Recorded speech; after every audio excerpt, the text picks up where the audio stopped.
Good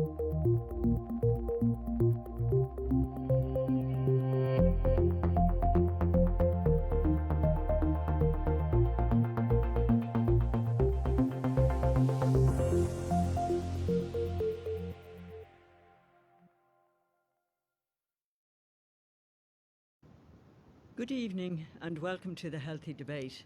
On this show, we respect and promote freedom of speech and opinion. We are committed to exploring a wide range of topics with guests representing a variety of viewpoints. For this, our first show, we are delighted to welcome two special guests, the broadcaster and pundit George Hook and the investor and analyst Graham Neary. We'll speak to them later. So what is this show about? Since March 2020, all Irish citizens have endured stringent and onerous personal restrictions on their freedom to move, to shop, to live and to love. We all know the arguments for these restrictions, as advised by the National Public Health Emergency Team, known to us all as NPHET. Every day, they're reported in the news, bulletins, repeated in advertising and posted in shop windows and even on bus stops. What we don't hear are the arguments against these restrictions. If you rely on the Irish media, you may not know that many reputable scientists and doctors in Ireland and worldwide dispute the claims of NPHET and the HSE.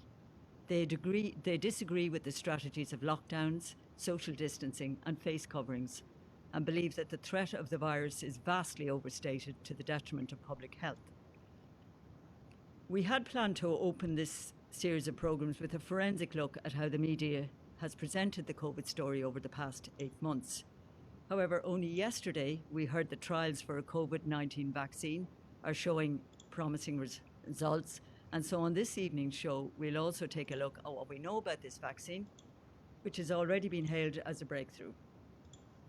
Before that, we talked to Graham Neary, who has news on Irish mortality rates, which may surprise you.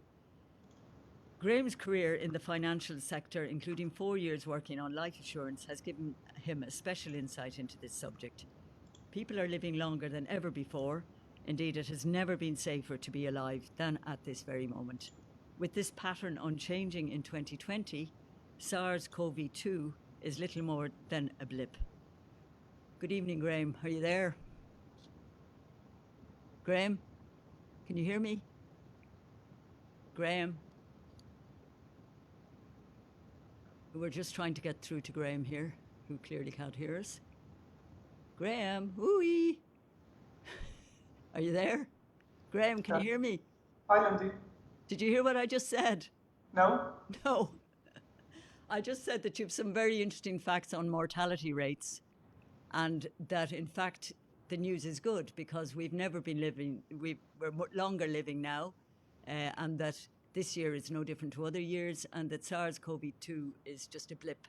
So could you expand on your explorations into this subject? Absolutely, yeah, sure. What's really motivated me to study this was a belief that data was being misused and presented to the public without context. The official death toll in Ireland from COVID-19 is 1,963. This number is still being used by mainstream media, and it's being presented as deaths from COVID. And that for me is alarming because it doesn't take that much investigation to find out that the number is false. So if you look at what Leo Varadkar has said, he has been very transparent that the Irish government counted among COVID deaths people who died with COVID, not of it, people with underlying terminal conditions, and people who never had a positive test for COVID. Obviously, the whole testing is another subject. And deaths in care homes, which other countries would not have counted. So the 1,900 number is false. Now, my approach to the topic has focused on counting all deaths in Ireland as a way of trying to figure out what is going on. The CSO, the Statistical Office, they performed a study which found that between March and September, there were between 900 and 1,200 excess deaths. Now, it must be borne in mind that this number includes people who were killed by lockdown, as well as people who died from COVID and other things. So it is a number that must be treated carefully. Now, I have zoomed out a little bit more than March to September. And in my work, I have included January and February to see the year as a whole, which I think is a reasonable approach to get a big picture view. So I'd invite you to open up my first slide there, please. And on the first slide, I can show you deaths per 1,000 of population in Ireland. I've got January to October.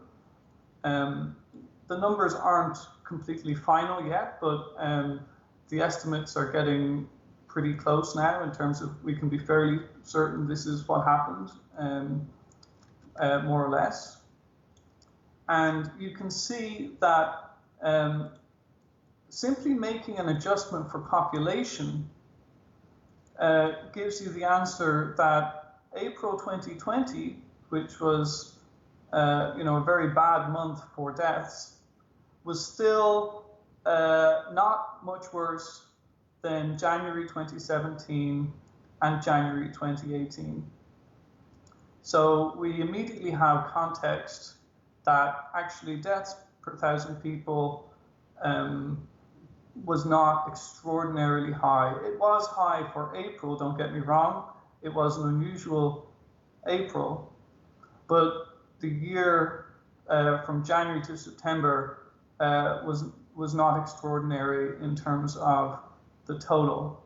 And before I move on, I'd also like to mention what I meant to say at the start was people need context for these numbers. So when you hear 1,900 COVID deaths, what can you compare that to? So you can compare it to 9,000 cancer deaths in a year in Ireland, or 31,000 deaths in total. Or another comparison would be that a bad flu would kill around 1,000 people, according to the HSE. A really bad flu would kill 1,000 people. So those are the sorts of numbers you need in your head to be able to understand the context of the COVID death situation. Okay, so moving on to the next slide, I've just simply added up the numbers from January to September, divided by the population, and you can see that it's an average year. And I think it's a failure of mainstream media not to point this out. Obviously, not every journalist is necessarily capable of using spreadsheets, at an expert level, but surely there should be somebody or several people pointing this out in mainstream media, that 2020 is not an extraordinary year simply from the point of view of deaths per 1,000 people. Now, I have a little bit of background in the insurance industry. I used to work with actuaries. I'm a financial analyst and an investment manager by profession, and I worked with actuaries on protecting portfolios for an insurance company. Um, a very standard thing to do in the world of life insurance is to adjust a population for its age to understand what is the real death rate after that adjustment. Because clearly, if a population is growing and getting older, you can expect more deaths. That's just a fact of actuarial science, that more older people means more deaths. Now, on my next slide, I have shown how the senior age cohorts in Ireland have been exploding in number, which is obviously a brilliant thing. This is a long-term chart which shows how the population aged from 70 to 74 up to 85 plus has been increasing. So we have 3.5 times as many 85-year-olds and older compared to 1980. Life expectancy has been increasing because of economic growth and people's improved lifestyles. And if you look at the last 5 years there, Lindy, you can see that the blue line at the top is actually getting faster. It's growing even faster, faster than it ever did before. In raw numbers, we had 56,000 people aged 85 and above in 2010. In 2020, we have about 81,000. And that's an important feature of the population that you have to bear in mind when you're looking at the mortality statistics. So what I did was I standardized the death numbers for the age of the population. And if you look at slide 4, you can see a long-term chart. And in simple terms, what this chart shows you is how many deaths you would expect from the Irish population if its age and its size didn't change. And as you can see, the mortality rate from this perspective has completely collapsed, which means the world is safer than it's ever been. And what's really interesting is, if I make a forecast for how 2020 will end, so I've done this and I've said, well, if Q4 2020 is the same as Q4 last year, what will 2020 be? Where will we be left at the end of the year? And on my next slide, you can see that 2020 is a continuation of the trend towards lower mortality. People need to know this, that it's never been safer to be alive. Your life expectancy has never been better, and COVID hasn't changed this. Now, obviously, some people believe that COVID could change this, and I'm happy to talk about that prospect or how plausible that is. But the fact is that the 1,900 COVID deaths in Ireland did not change the fact that it was a very safe year, and it's still shaping up to be the safest year ever, the year with the longest life expectancy for Irish people. Now, if you look at my very last slide, you can see what the previous chart would look like if we assume that the 1,900 COVID deaths didn't happen. And you can see that instead of getting a nice, smooth trend line, we get 2020 being exceptionally low, out of trend. And what that forces you to ask yourself is, were 2020 non-COVID deaths exceptionally low, or were many deaths labeled as COVID inappropriately? So that's my presentation. Thanks for listening. Thank you very much, Graham. I can tell you that of the 1,948 deaths, only 139 had no underlying clinical conditions, and most of them had 3 comorbidities. And what you do wonder why the rates of respiratory illness, pneumonia and flu are just, well, I couldn't find flu statistics. I don't know if you've found flu statistics anywhere. My understanding is that flu is at an all-time low. Yeah, it's gas, really. Have you anything? Our second guest here is George Hook, who is a venerable statesman and probably in the older age group here. But have you anything to say about those kind of statistics and long livingness? Well, where Mr. Neary makes his single most important point, in fact, is that all the figures for deaths or hospitalizations or tests or in anything have not been interrogated. Yes. And that is the absolute failure of Irish media. Yeah. Irish media being newspaper, radio, and television. Don't forget that media is described as the fourth estate. By the fourth estate, it means that it stands there with the political sector, the executive sector, the judicial sector, and the media. Because the media are recognized that they have a major role to play in terms of advocacy and, more importantly, in terms of investigation. And therefore, what Mr. Neary shows is a whole new set of figures that nobody has shown us before. Why has nobody shown us before? And that's what we ultimately have to start looking at, all right? Because as I sit here today, and I've lived in this state, which is about 100 years old, and I've lived here for 80 of them, so I've lived for a fair amount of the state. And never in the history of the state have I been forbidden to leave my house, have I been forbidden to see my grandchildren, have I been forbidden to drive a certain distance or drive beyond my county. And never in that time have I been stopped by a policeman asking me where I am going.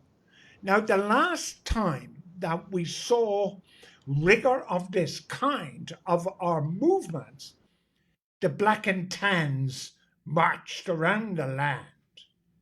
So therefore, this is the first time in our democratic history that we've seen this. And it is being implemented, in effect, if not formally, by an unelected civil servant, not by the government.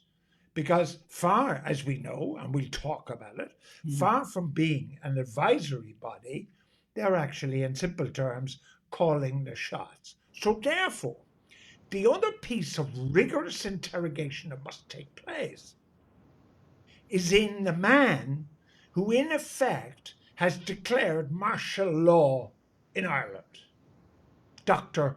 Houlihan.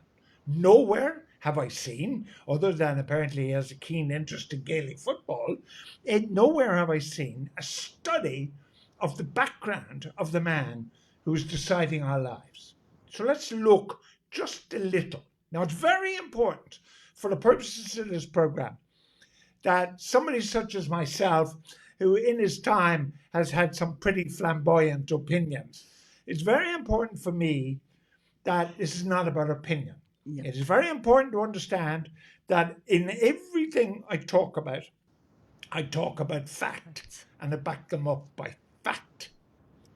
Now, what we are looking at, first of all, is the appalling case of over 200 women who got false information on cervical cancer tests.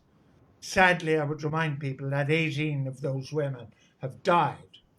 Now, Chief Medical Officer in all this, and I'm not suggesting he did anything, but what are the facts of his tenure during the cervical cancer testing failure?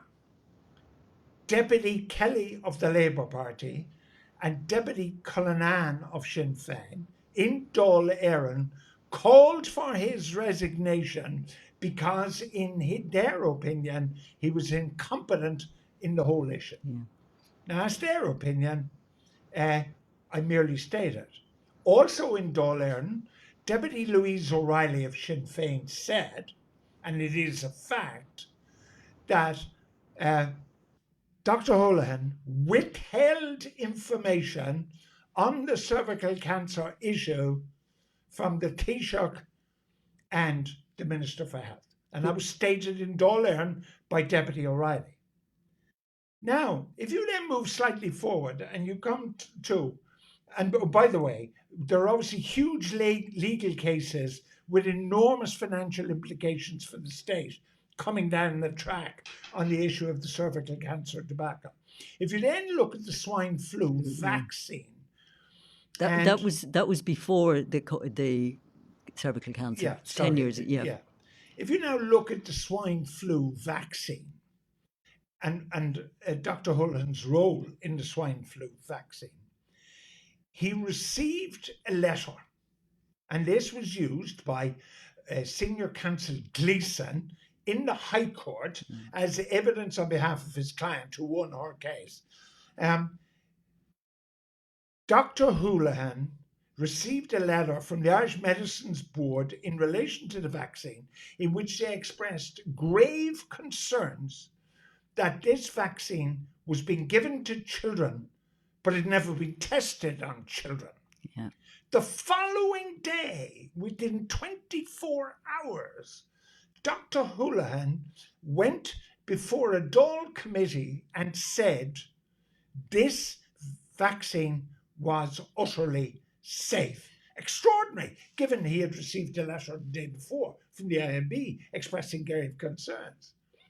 Just last week, a young man, Blakewell, a schoolboy, 16, whose life has been destroyed by the swine flu vaccine, and he won a major action against the state. Again, coincidentally, Senior Counsel Gleeson quotes the transcripts from RTE and News Talk interviews in which the same Dr. Holohan said that this vaccine was eminently safe, and as a result of which, the child was his parents had him vaccinated. In fact, interestingly, long after that vaccine was dismissed by the World Health Organization, Ireland continued to use it because reputedly we had stocks worth 17 million. So the suggestion is, and I can only say it's a suggestion because I wasn't there, that we better use it up. We paid 17 million for them. I don't know. Now, if we come back to just a short matter of weeks ago, Dr. Holohan has been on leave of absence because of the illness for his wife. He returns on a Sunday, and by Monday morning, the newspapers are full of news that we're going to level 5. The Taoiseach doesn't know that. The Minister for Health doesn't know that. I'm not suggesting, yet again, staying with facts. Yeah. I'm not suggesting that Dr. Holohan leaked it, but his organisation clearly leaked it to bounce the government into level 5. Now, what I think should be asked by the fourth estate is this man has, as my friendly Garda in Dean's Grange says, he has form. So therefore, the questions should be asked of Dr. Holohan. He has never been rigorously questioned.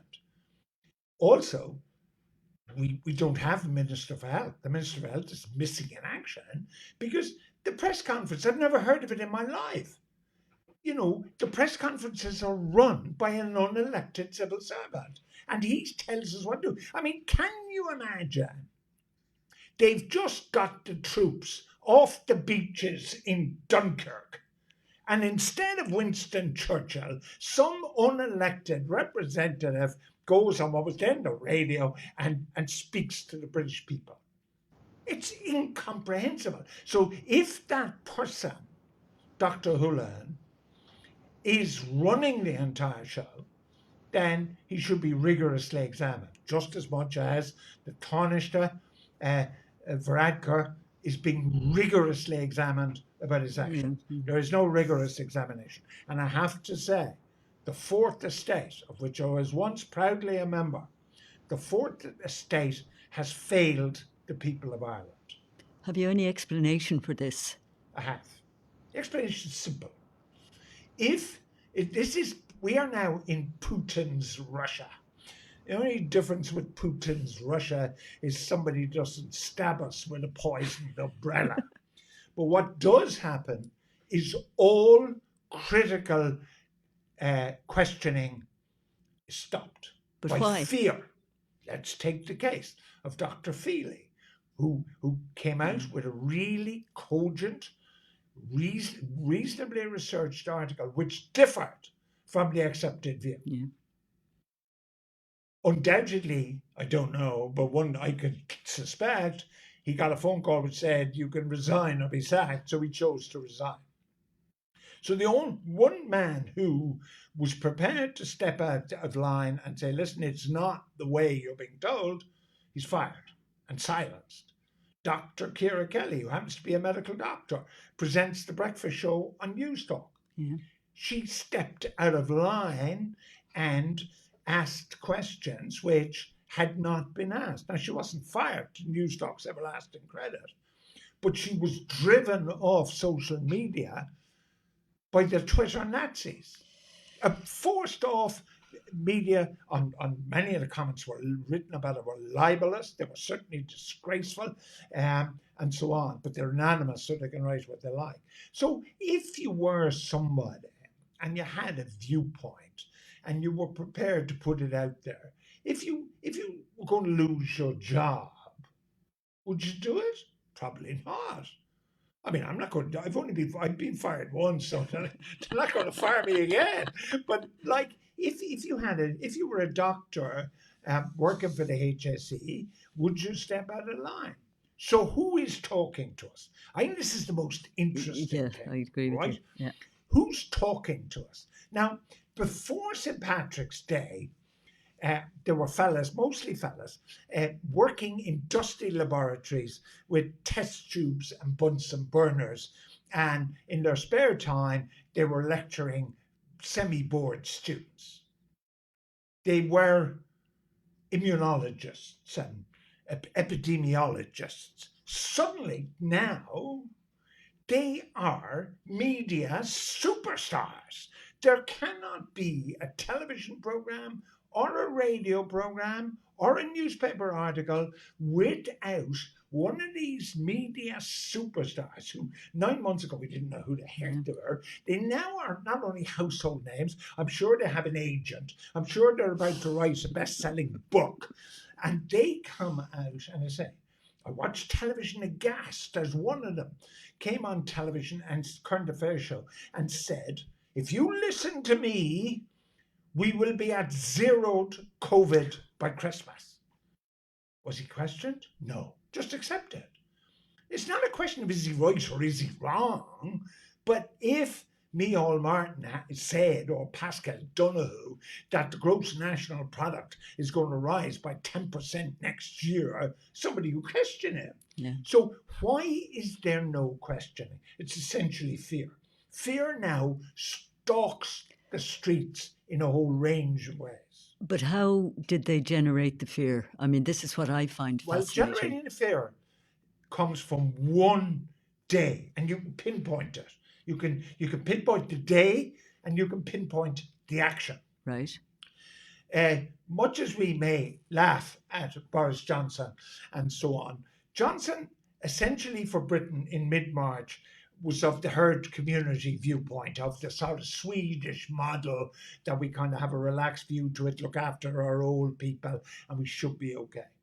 And then Dr. Neil Ferguson Yes. of Imperial College came out and said 800,000 people are going to die in Britain, and 2.2 million people are going to die in America.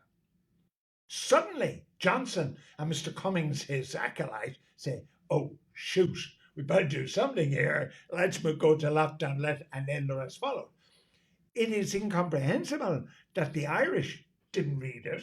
Yeah. And they said, well, 800,000 for Britain is 80,000 for us. 80,000 deaths. Now, what Ferguson said, and which the HSE on one example actually said in Ireland, he said, hospitals will be overrun. Intensive care units will be overrun. There'll be people. He didn't say it, but he conjured up a vision, of people dying in the streets, and all this sort of stuff. So suddenly, not only is Johnson now bounced into lockdown, but we're bounced into lockdown. All right. So G. Hook and everybody else of his age is locked behind closed doors. I can't go out. I can't visit my children or my grandchildren or anything else. Now, belatedly, at the behest of a Protestant clergyman, the government said, about 6 weeks or 2 months, said, sorry, actually, it was only advice. But it didn't come across as advice. It came across as, you don't move. Now, if you're going to have 80,000 deaths, or you're going to have 800,000 deaths in Britain. What are you, and your hospitals are over, what are you going to do? You got to build hospitals in a hurry, okay? So what the British did was they built what they called Nightingale hospitals, and they built 20 of them at a cost of 220 million. What did we do? We didn't build hospitals. We went on to the profit-making private hospital and said, listen, guys, I know you're profit making, so we're going to have to pay you, but you take these people who haven't got insurance or whatever, and we'll pay you. Is that okay? And that private hospital said, thanks very much. It's Christmas. And then they went to City West, and they said to City West, hello, I know you're a millionaire, but would you like a few more million? So can we have City West? Now, on average, we've had about 300 or 400 people in hospital, according to the figures. Well, we obviously, City West must be empty, and therefore there can't be too many COVID people in the private hospitals. What happened to Britain with the Nightingale hospitals? 20 of them. 18 never opened their doors. 18. At a cost 220 million, 18 never opened their doors. The other two, London and I think Manchester, had, probably enough patients to make up a reasonable rugby team. The cost of treating each one of those patients in a Nightingale hospital is estimated at £1 million. Now, this is all done on the basis of utterly failed research. Utterly. Neil Ferguson's research was utterly wrong. So why, if we know that they got their numbers wrong, they use nice words, okay, that people like you and me don't understand, all right? When somebody says to me they're modelling, I'm thinking they're building model airplanes or train sets for my grandchildren. But in fact, what they're really doing is they're getting Excel on their laptop and they're putting in, if 8 people get it and they talk to 12 people, therefore 96 people get it. And they do all this and it comes out very good in Excel, but it's not reality. No. So now let's look at a crucial thing. And this is the actual thing itself, COVID, right? Now, it doesn't really matter because we've got different figures, but when the two prophets of doom, Fergal and George, the double act on RT television, when Fergal and George come on and they have the doom figures and they say, is this how many people got it today? This is how many people are in hospital, and this is how many people are in intensive care. Now, at one point, that daily figure was 1,000, and that's why we panicked, right? So if it was 1,000, at the end of the week, there should be 7,000 people sick, okay? Yeah. If it's 500 only, then 3,500 people are sick. And if it's 200, then 1,400 people are sick. But none of those people were ever in hospital because we know from the two boys that there are usually only 300 people in hospital at any one time. So all these thousands who have it aren't in hospital, they're not sick. And the ICU, far from being overrun, has about 40 people in it. Now, two things, and Mr. Neary in his opening remarks alluded to this. Do you die with COVID or of COVID? Yeah. 93%, not according to George, according to the Central Statistics Office, 93% of the people who have died supposedly from COVID had at least, and you mentioned it, at least one other serious illness. It's called comorbidity. Yeah. So, I mean, taking it to its extreme, if you're knocked down by a motor car, but you've been tested for COVID, did you die by COVID? It seems to me, the way they compute the figures, then you probably would. So a huge number of the figures that are coming out, the 1,000 or the 300 or the 500 or whatever it happens to be, they're not sick. Because if they were sick, they'd be in hospital. Yeah. Now, when they compute the figures when there was flu, and this, what we have at the moment is in effect a bad flu year. Again, Mr. Neary alluded to this. Effectively, a bad flu year, right? But the vast majority are what they call asymptomatic. In other words, not sick at all. They've got COVID, but they're not sick at all. They display no signs of it. Now, when they analysed the flu in the old days, in the good old days, right? When they analysed the flu, they did it on what's called a case basis. So quite rightly they said, listen, we're only going to count the people who have the flu. Is that wrong? Does that seem strange? Does that seem off the wall? No. So if we counted the people who were sick, the numbers would be totally different from the numbers we have now. Now, it has killed. We've reached 1 million, apparently, of worldwide. 1 million people have. Except for we don't know what they really died of. No, right. But it is equally estimated, not by George, but by the World Health Organization, that 750 million people have contracted the virus. So if you now do your mathematics, 1 million divided by 750, right? Your mortality rate is actually very, very low. 0.22. It's actually very small. Yeah. So therefore, what we have seen is the utter destruction of the country. Look what we've seen. Just today, we are seeing more domestic violence than perhaps any time in our recent history. We have seen that 150,000 cancer checks were missed in the first 6 months. So if 150,000 cancer checks were missed in the first 6 months, then somewhere down the road, we are going to have people dying of cancer. We must do. It's axiomatic. You don't need to be a genius for that. So therefore, the result of what mental problems are we now going to see amongst children, amongst husbands or wives or families? We have no idea. But if what is life like? And nobody is. I mean, I see funny stories in the paper, Yeah. But what is life actually like since March the 17th, and you're over 70 years of age? Life is you don't go outside. You may go to the corner shop to buy some vegetables or whatever, but you don't go out. You exist on a diet of television, and if it's me, gin and tonics to support my television watching.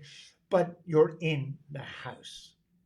And the extraordinary thing for me is, like, I have now eaten like something like, I don't know, 227 meals at home. I've never eaten 227 consecutive meals at home in my entire life. So that's a positive for me. So strangely enough, as far as the lovely Ingrid and myself, it's actually been quite positive, purely because she's had a husband for the first time in 52 years. But that's not the case for the vast majority of people. Now you look at people who will never work again Yep. because their places of employment will never open again.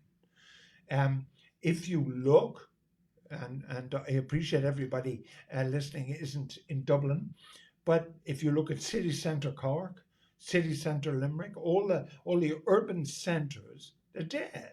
Yes. Nobody's No, Dublin there. is dead. And nobody may actually go there again. So Yeah. there'll be this. So we're looking at an extraordinary situation in terms of work. Yeah. Now, everybody is quite, it's very good. I mean, the whole furlough scheme and paying the wages and ever, but never ever in economic history has the government paid the wages of everybody. There's been unemployment benefit, but they've never paid the wages in effect of, a vast proportion of the population.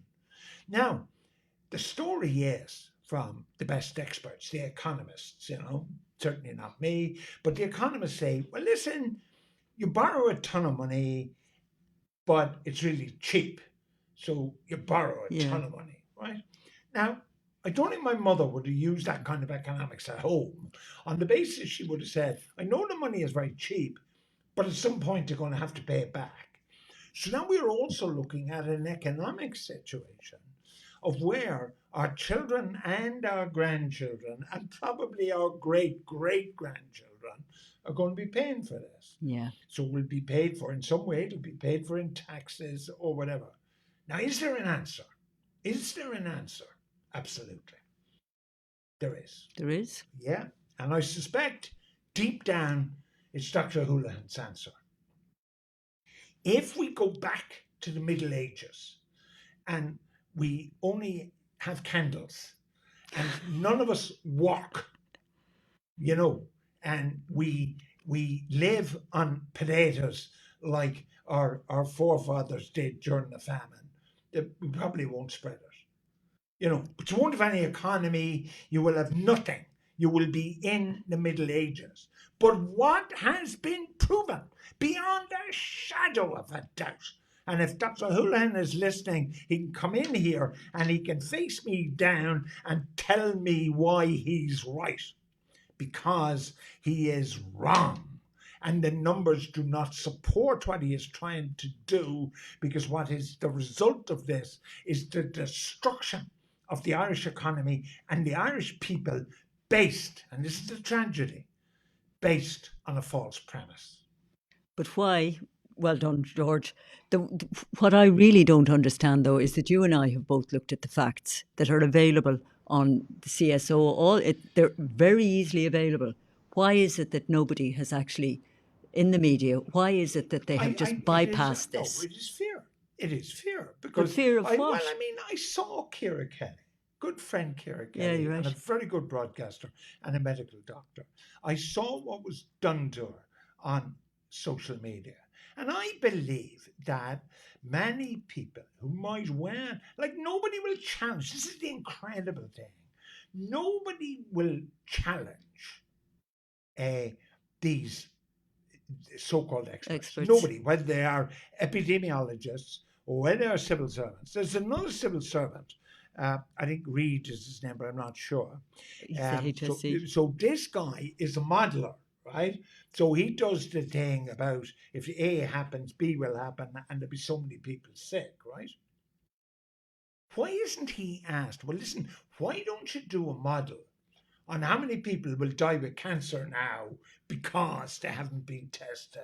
How many people have not, and nobody's going to their GP. I mean, nobody's going to their GP. Well, the numbers of heart disease and deaths from heart disease has really gone up. As a pal of mine said recently, he put a knee replacement operation off, you see. Right. And I said, why would you put a knee replacement off and you're going to be in pain?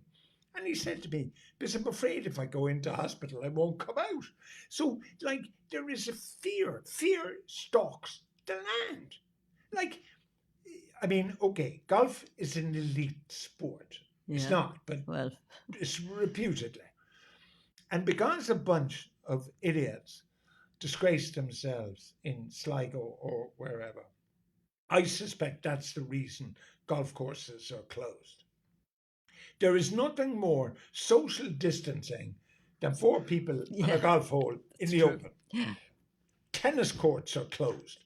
There is nothing more social distancing than one fella on that side of the net and me on this side of the net. So, like, there is no sense to this.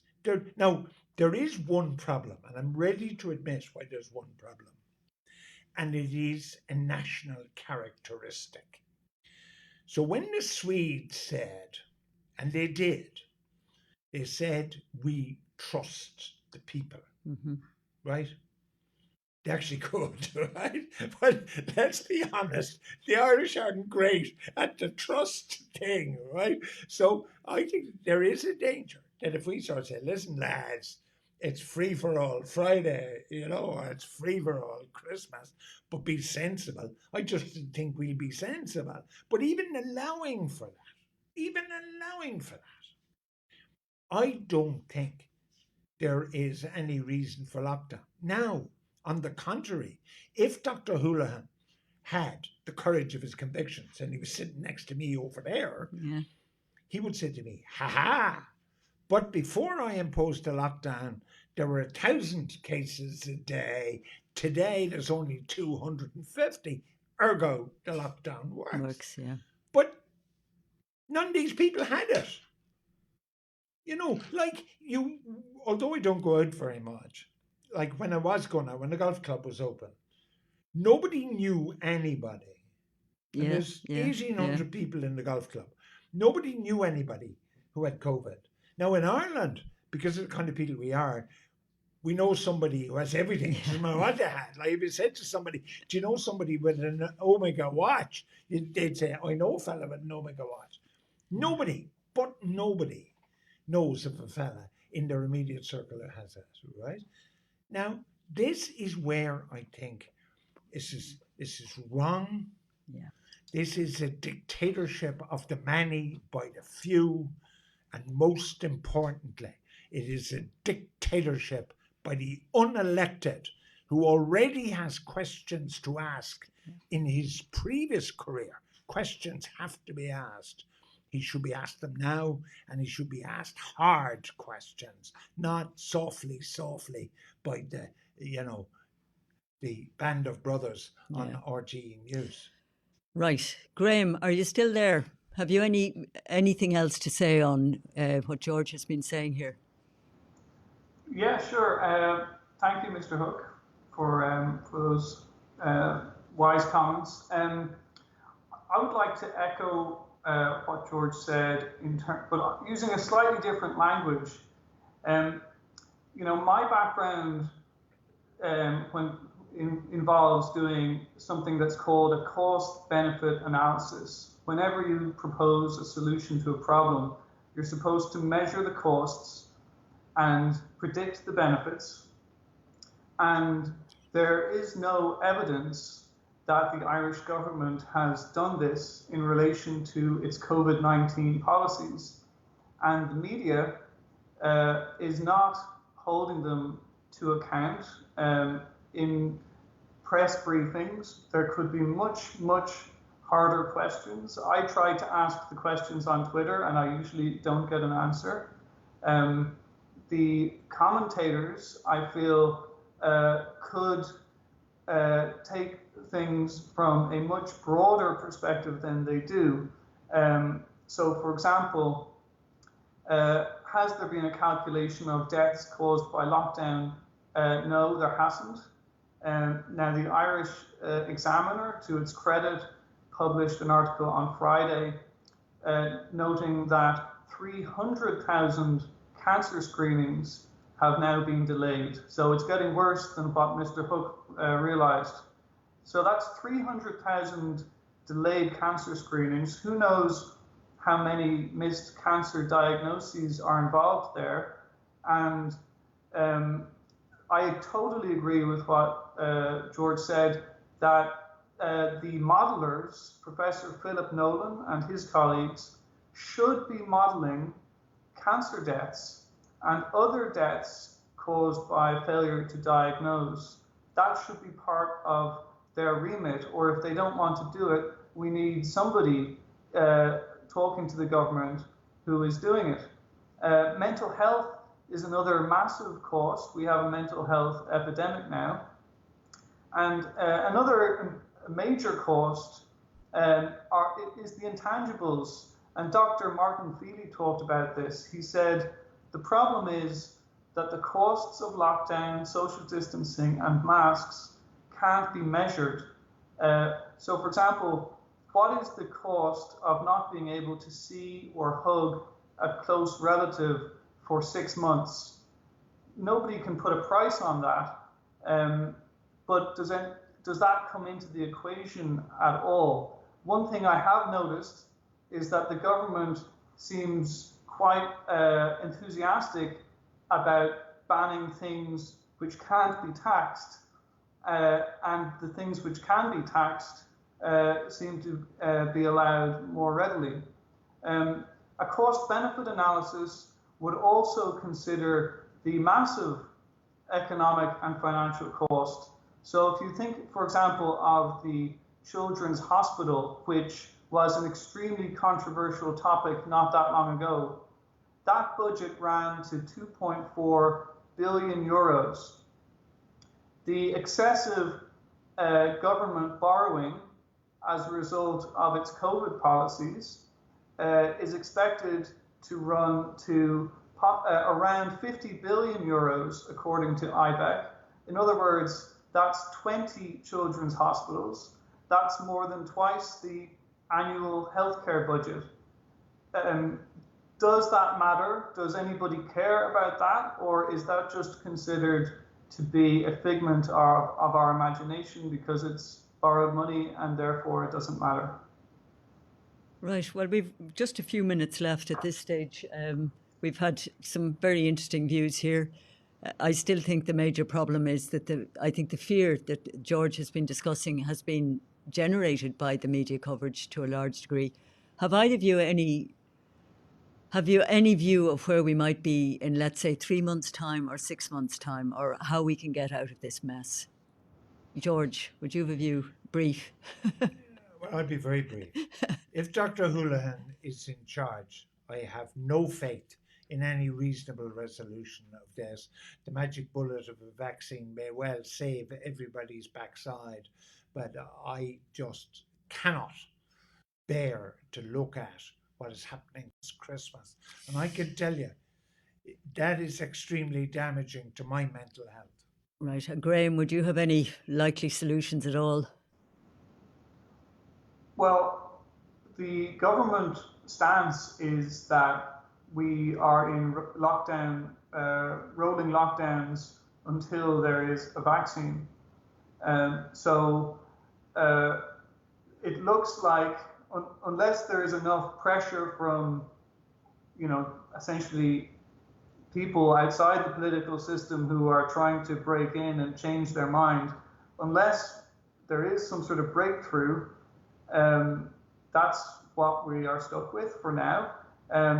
So a reasonable best case scenario is that a vaccine comes along which may make a slight difference for a few symptoms, and then we more or less go back to normal at that point, and the government can say they did the right thing because they had to wait until there was a vaccine. Right. Yes. Thank you, George and Graham. I'd just like to say we started off by mentioning this vaccine. It's worth pointing out that I have it here somewhere. They took a sample of 43,538 people, and out of those, 94 tested positive. What's very interesting about that was 86 of them, only 86 from the placebo group, which was 21,769. Only, as I say, only 80, what did I just say? Only 86 of those who didn't take any form of medication actually contracted the virus. So I think we have to ask ourselves how infectious exactly is this virus, but that's an argument for another day, which with a bit of luck we will look into.